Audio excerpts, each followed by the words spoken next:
Salut à tous et bienvenue sur ma chaîne les amis. Pour ne rien manquer de mes prochains épisodes, pensez à vous abonner et activer la cloche de notification. Je compte sur votre soutien et vous souhaite une excellente écoute. C'était le jour de mon anniversaire. Cette nuit-là, ma femme Leila était paniquée. Elle affirmait avoir vu un visage effrayant lui sourire par la fenêtre. Je sortis dehors pour vérifier. Mais il n'y avait aucune trace de qui que ce soit. Soudain, Leila poussa un cri depuis l'intérieur de la maison. Je me précipitai à l'intérieur. Elle était étendue sur le sol du salon, tremblante, les larmes coulant sur ses joues. Je l'aidai à se relever et lui demandai ce qui se passait. Elle me dit d'une voix brisée: « Quelqu'un a pris notre enfant. » Un froid glacial me traversa. Mon cœur battait à tout rompre.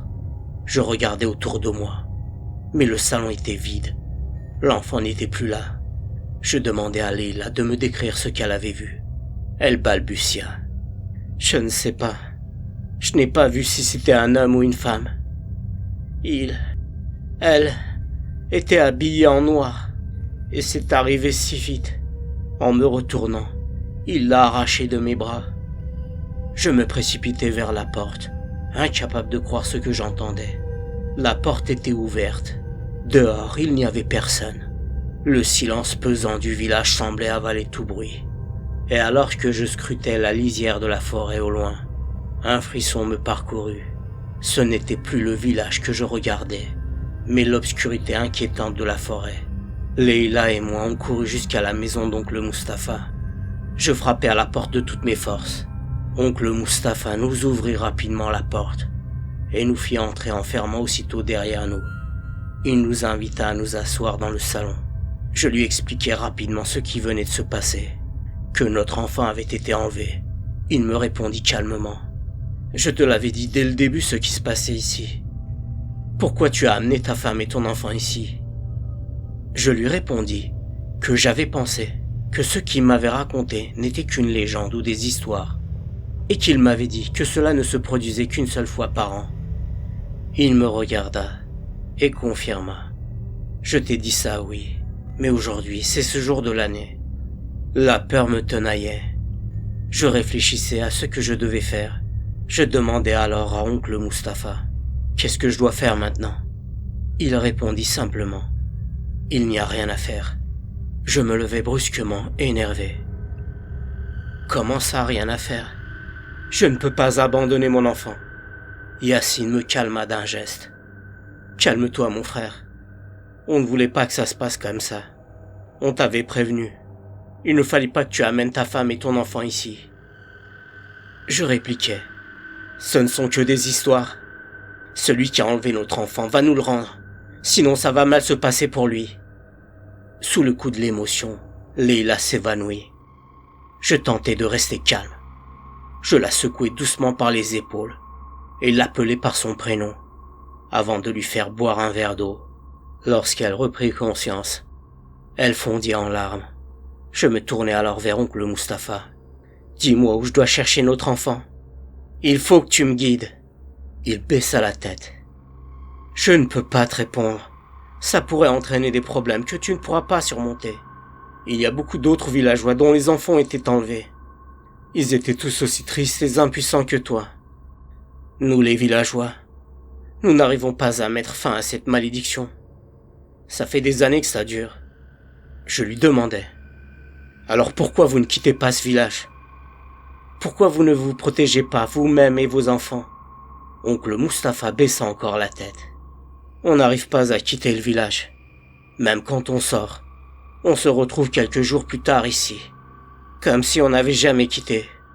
Les derniers à avoir réussi à quitter avant que la malédiction n'arrive, ce sont tes parents.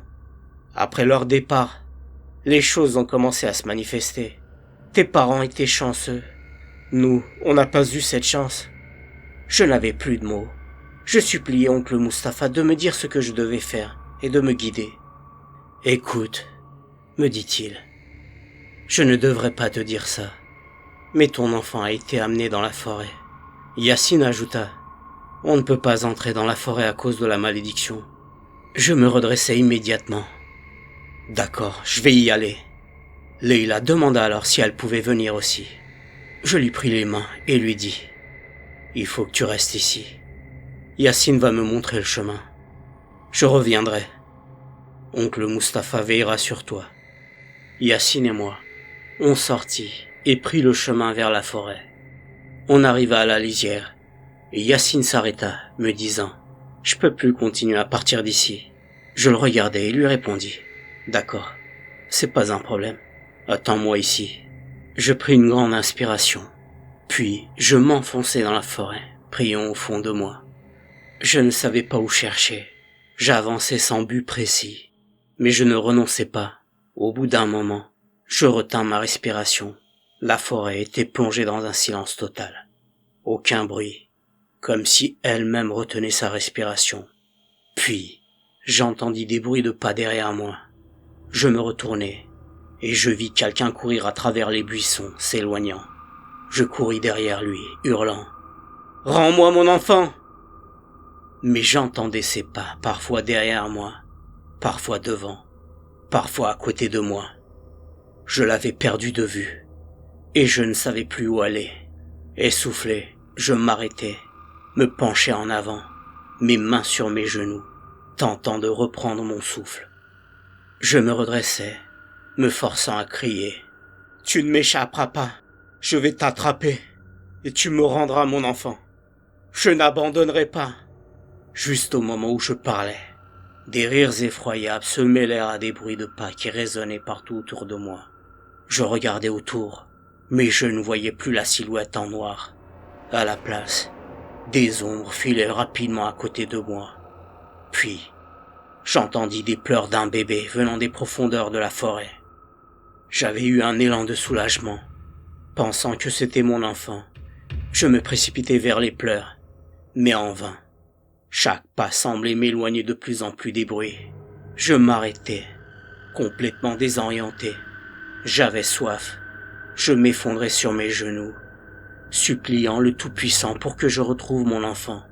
Soudain, j'entendis des bruits de pas qui s'approchaient lentement. En levant la tête, je vis une silhouette, son visage caché par une grande capuche. Elle portait une cape noire. Soudain, j'entendis des bruits de pas qui s'approchaient lentement. En levant la tête, je vis une silhouette, son visage caché par une grande capuche. Elle portait une cape noire. J'avais voulu l'attaquer, mais elle disparut pour réapparaître plus loin. Je lui criai « Qu'est-ce que tu veux de moi et de mon enfant ?» Elle ne me répondit pas, se contentant de me fixer. « Qui es-tu ? Qu'est-ce que tu veux ? Où est mon enfant ?» À ce moment-là, des silhouettes sombres transparentes commencèrent à l'entourer, comme si elles obéissaient à ses ordres. C'est là que je compris. J'étais dans un piège. Ces choses n'étaient qu'une illusion destinée à me faire perdre mon chemin dans cette forêt. Je me mis à courir dans toutes les directions, mais je tombais plusieurs fois. Mes pieds comme pris dans des racines invisibles. Mes jambes étaient en feu, mais je ne m'arrêtais pas. Je me mis à genoux, épuisé, et dis « Faites ce que vous voulez de moi, mais rendez-moi mon enfant. » Le type en noir réapparut et s'approcha. Au moment où j'étais certain qu'il allait s'en prendre à moi, il posa sa main sur ma tête, caressant mes cheveux. Ses mains n'étaient pas celles d'un homme, mais d'une femme. Je me sentis étrange. Ce n'était plus quelqu'un qui voulait me faire du mal, mais plutôt une sorte de regard maternel. Je levai les yeux pour voir son visage, mais il n'y avait plus rien. L'obscurité totale l'enveloppait. Puis, une voix me dit « Je savais que tu reviendrais. » Je demandai « Qui es-tu ? Et qu'est-ce que t'as fait de mon enfant ?» Aucune réponse. Et soudain, l'obscurité se dissipa lentement. Mes yeux commencèrent à distinguer la forêt autour de moi. Sur mes genoux, j'entendis les pleurs d'un bébé venant des buissons. Je me levai d'un bond et je courus vers la source du son. Ce n'était plus une illusion, c'était bien mon enfant. Là, dans le buisson, je le pris dans mes bras et je courus aussi vite que je pouvais pour sortir de cette forêt. Je n'étais pas sûr de la direction à prendre. J'étais complètement déboussolé. mais une voix m'indiquait où aller. J'avais l'impression de devoir suivre cette voie. Et finalement, je réussis à sortir de la forêt. J'étais soulagé, tellement heureux. En arrivant devant la maison d'oncle Mustapha, je frappai énergiquement à sa porte. Quand il me vit avec mon enfant dans les bras, il resta figé. Quand ma femme Leila nous aperçut sains et saufs, elle se précipita vers nous, pleurant de joie, et prit le bébé dans ses bras. Oncle Mustapha n'en revenait pas. Il nous regarda stupéfait, puis me demanda « Raconte-moi tout. Comment tu as trouvé ton enfant? Comment tu as réussi à sortir de cette forêt ?» Je lui racontai tout ce qui s'était passé, chaque détail. Il était étonné, tout comme sa femme et son fils. Le sentiment de soulagement était immense, mais en même temps, moi et Leila, on ne voulait plus rester dans ce village. On voulait partir au plus vite. Je demandai à oncle Mustapha de nous trouver un véhicule pour quitter cet endroit. Il me répondit que c'était trop tôt, mais me rassura en me disant qu'il allait arranger ça. 1 heure plus tard, il était parti. Mais au bout d'un moment, je commençais à m'inquiéter. Il n'était toujours pas rentré. Je décidai alors de sortir prendre l'air. C'est là que je la vis. Une jeune femme se tenait devant la porte du jardin, les yeux rivés sur moi. Je la reconnaissais. C'était elle, celle que j'avais croisée dans la rue, celle qui m'avait indiqué le chemin en me pointant du doigt. Je m'approchai d'elle et la saluai. « Vous attendez quelqu'un ?» Elle s'avança vers moi, me fixa et répondit d'une voix basse. « Suis-moi. » Je lui répondis perplexe. « Je te connais pas. Où tu veux que j'aille avec toi ?» Elle me regarda, le regard grave. « Ta vie est en danger. Si tu ne viens pas tout de suite, tu perdras ta femme et ton enfant. » Puis, sans attendre ma réponse, elle tourna les talons et se mit à marcher rapidement. C'était étrange. Cette femme ne me connaissait pas. Mais comment savait-elle que j'avais une femme et un enfant? Une voix intérieure me disait de la suivre. Je sortis du jardin et commençai à la suivre tant bien que mal, car elle marchait à une vitesse folle. Je lui posai plusieurs questions, mais elle ne répondit pas, se contentant de marcher en silence. Finalement, après un moment, on arriva devant une maison. Elle ouvrit la porte, entra à l'intérieur et me fit un signe de la main pour m'inviter à la suivre.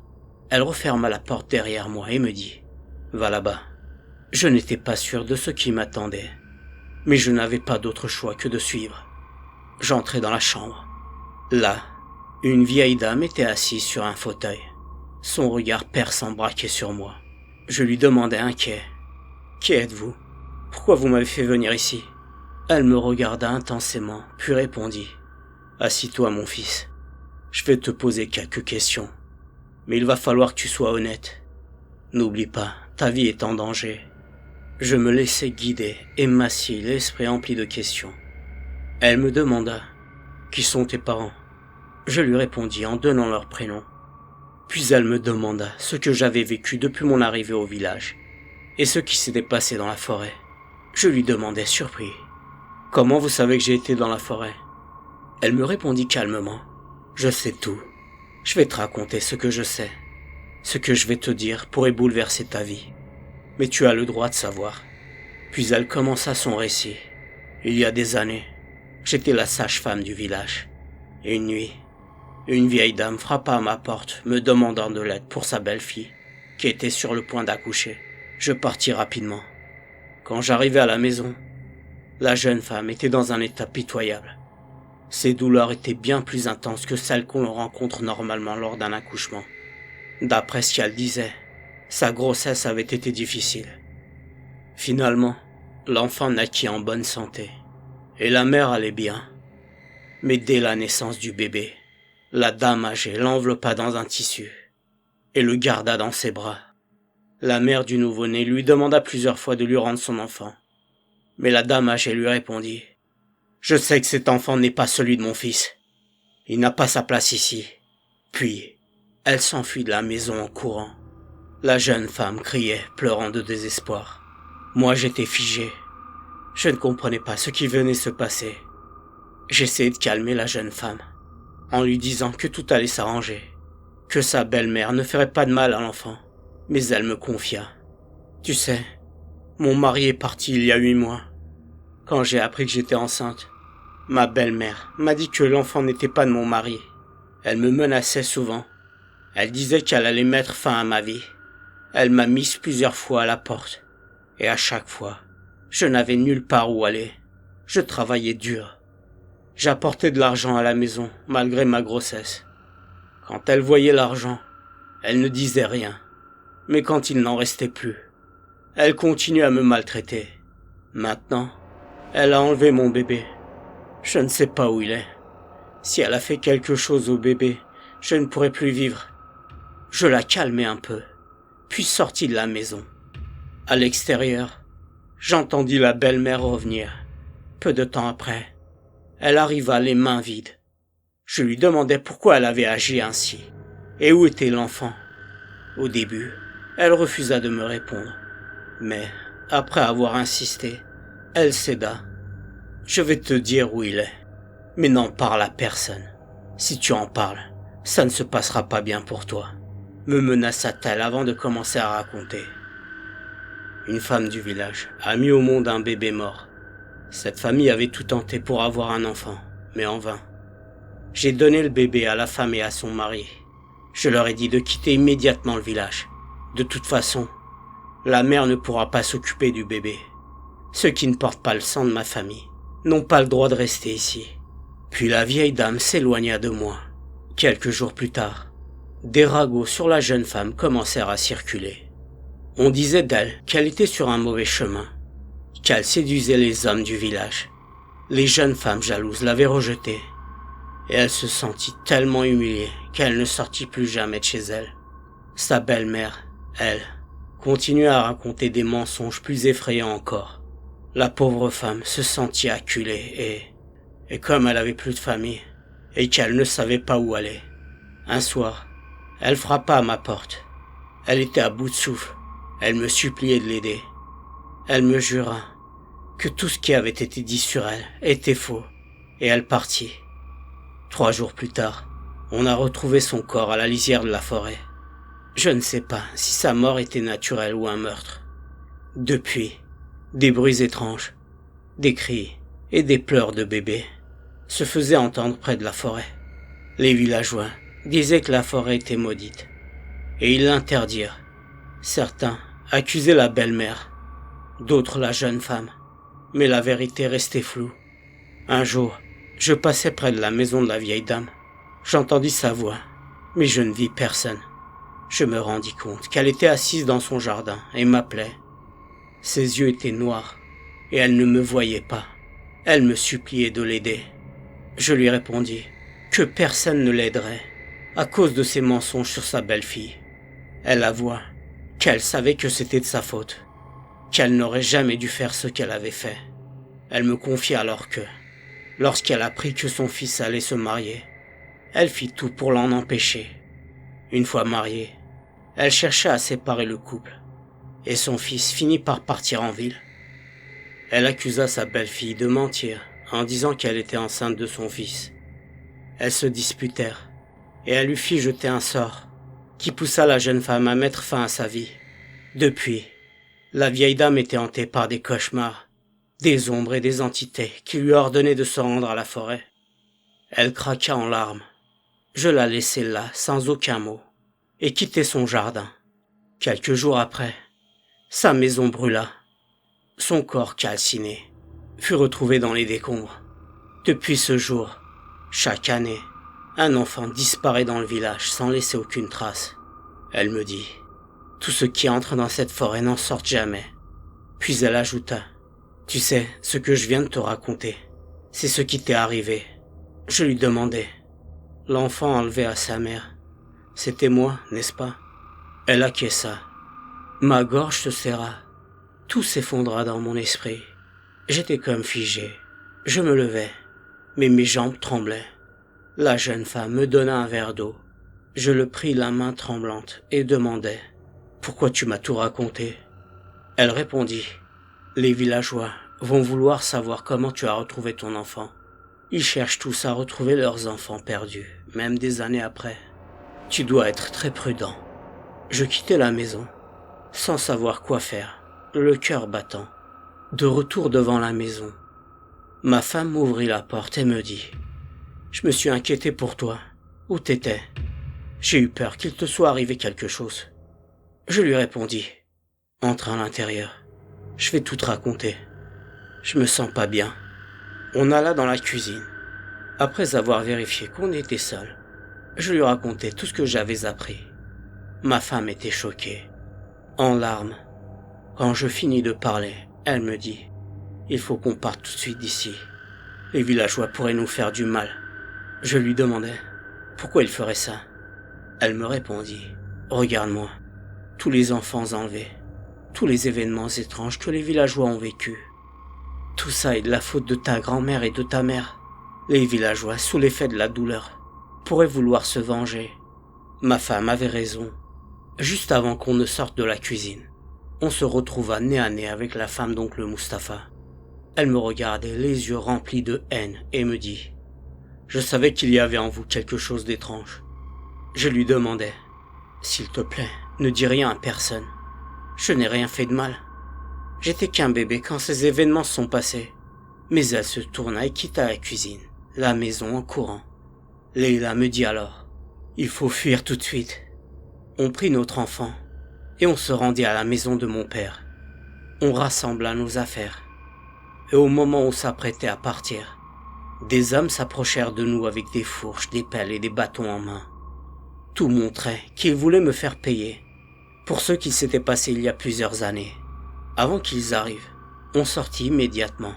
On fit de notre mieux pour ne pas nous faire voir, et on alla se cacher à l'arrière de la maison. Leila s'était collée à moi, tremblant de peur. Les hommes étaient juste devant la porte, criant et appelant mon nom, me demandant de sortir avec notre enfant. Pour fuir, on devait passer par un autre jardin, mais c'était impossible sans se faire repérer. Leila était encore accrochée à moi, quand soudain, un bruit étrange résonna. Tout le monde se tut. Un silence profond s'installa. Tout le monde semblait distrait par ce qui venait de se passer. J'attrapai le bras de Leila et on s'éloigna discrètement, laissant nos affaires sur place. Alors qu'on courait, en faisant de notre mieux pour être silencieux, on entendit des bruits de pas qui nous suivaient de près. Ils criaient, nous cherchaient et proféraient des paroles menaçantes. On n'avait nulle part où aller. Puis je me souvins soudain de la forêt.